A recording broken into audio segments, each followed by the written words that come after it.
الحمدللہ رب العالمین والعاقبۃ للمتقین والصلاۃ والسلام علی رسولہ الکریم اما بعد۔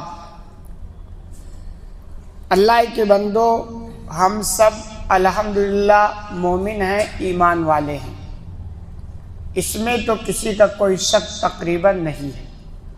ٹھیک ہے، ایمان کی حالت میں کنڈیشن میں کمی زیادتی ہے، لیکن دعویٰ تو الحمدللہ سب کا ایمان ہی کا ہے۔ اور مومن کی ایک خاصیت ہوتی ہے کہ اس کے دل میں جنت کی تمنا ہوتی ہے کہ نہیں ہے بھائی؟ ہر مومن کے دل میں جنت کے طلب ہوتی ہے، ایک آرزو ہوتی ہے کہ جنت مل جائے۔ ہر کوئی اپنا اپنا جائزہ لے کہ اندر ہے یا نہیں ایمان، جنت کی طرف تمنا۔ اگر ہے اچھی بات ہے، نہیں ہے تو اپنے ایمان کا جائزہ لیں۔ اوپر سے آپ دکھ رہے ہیں مگر اندر سے کچھ بھی نہیں۔ ہر مومن کے دل کے اندر جنت کے حصول کی تمنا ہونی چاہیے۔ اچھا، جتنا زیادہ ہوگی اتنا زیادہ حصول کے لیے طرف پیدا ہوگی کہ بھئی ہم کیا کریں کہ ہمیں جنت مل جائے۔ کیوں؟ ہماری دنیاوی زندگی کا مقصد ہی ہے جنت حاصل کر لینا۔ دنیا کیا ہے؟ مسافر کھانا ہے، ضرورت کے لیے زندگی گزارنی ہے۔ بھئی دنیا میں ہم پیٹ بھرتے ہیں جینے کے لیے نا، اگر مٹن چکن قورمہ مل گیا تب بھی بھر جاتا ہے، اور نہیں ملتا تو روٹی سے بھی بھرتا ہے، لیکن ہم شکوہ نہیں کرتے ہیں یار ہائے ہائے پیٹ تو بھر گیا مگر وہ نہیں ملا۔ کیوں؟ یہ سمجھتے ہیں کہ پیٹ کی ضرورت ہے کھانا، اگر بڑھیا مل گیا تو بھی ٹھیک، نہیں ملا تو بھی ٹھیک، پیٹ تو بھر گیا نا۔ تو ایسے دنیا یہ مسافر کھانا ہے، ساری خواہشات پوری ہو گئی تو بھی ٹھیک، اور نہیں پوری ہوئی تو بھی یہ گزر جائے گی۔ اصل مقصد کیا ہے؟ جنت کا حاصل کر لینا۔ یہ اگر مل گئی نا تو ساری بات بن گئی۔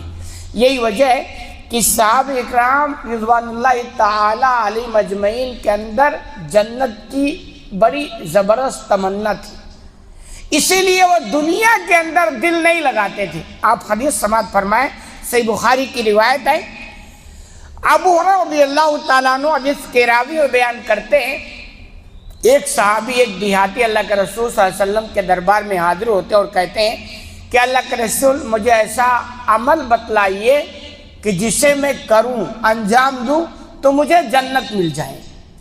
کیا تڑپ ہے! یہی تڑپ ہمارے اندر ہونی چاہیے، سارے مسئلے حل ہو جائیں گے، سارے خرافات ختم ہو جائیں گے کہ بھئی جنت مل جائے، وہ عمل بتائیے۔ آپ نے فرمایا ٹھیک ہے سنو، آپ نے فرمایا تعبد اللہ لا تشرک بہ شیئا۔ پہلی چیز، تم اللہ کی بندگی ایسے کرو کہ اس کے ساتھ کسی کو شریک نہ کرو۔ پہلا فارمولہ کہ بغیر اللہ کے بندگی کے جنت ملنے والی نہیں ہے، اسے نوٹ کر لیں۔ اگر ہمارے دل میں تمنا ہے جنت کی اور ہونی بھی چاہیے تو یہ طے کریں اللہ کی بندگی کرنا ہی پڑے گا، کیوں ہم سب غلام ہیں، اور یہ غلامی کا حق اللہ کی بندگی بجا لانے کے بغیر ادا نہیں ہوگا۔ اور بندگی بھی ایسے خالص، کوئی ملاوٹ نہیں، کوئی آمیزش نہیں، خالص اللہ کی بندگی کریں۔ یہ طے کر لیں کہ بغیر اللہ کی بندگی کیے آپ کو جنت مل جائے تو اللہ کے بندو یہ وہ خواب ہے جو کبھی پورا نہیں ہوگا۔ اور آگے ہم نے فرمایا وَتُقِيمُ الصَّلَاةَ الْمَكْتُوبَةَ، فرض نمازوں کو قائم کرنا۔ 5 وقت کی جو فرض نمازیں ہیں نا، میں اپنے موضوع پر آ گیا۔ میری اس مہینے کی کوشش یہی ہے کہ آپ سچے پکے 5 وقت کی نمازی بن جاؤ۔ اگر اس مہینے میں یہ حاصل کر لیا تو آپ کا اس مہینے سے گویا بھرپور فائدہ اٹھا کے آپ رہ گئے۔ اور اگر آیا اور چلا گیا اور آپ 5 وقت کے نمازی نہیں بن سکے نا تو ہر سال کی طرح ہوا آیا اور چلا گیا۔ آپ بڑھیا کھائے، بڑھیا کپڑا پہنے، عید منائے، اور یہ مہینہ چلا گیا، آپ کو کچھ نہیں ملا۔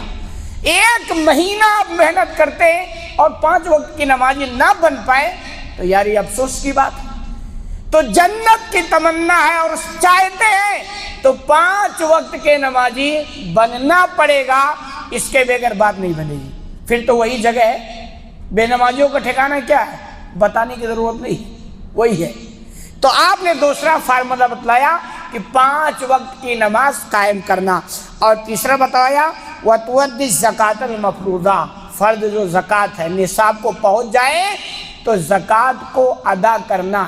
یہ باتیں میں بار بار کہتا ہوں، نماز اور زکوٰۃ، کیونکہ ہمارے درمیان مسلمان بھی بڑے عجیب عجیب ہیں۔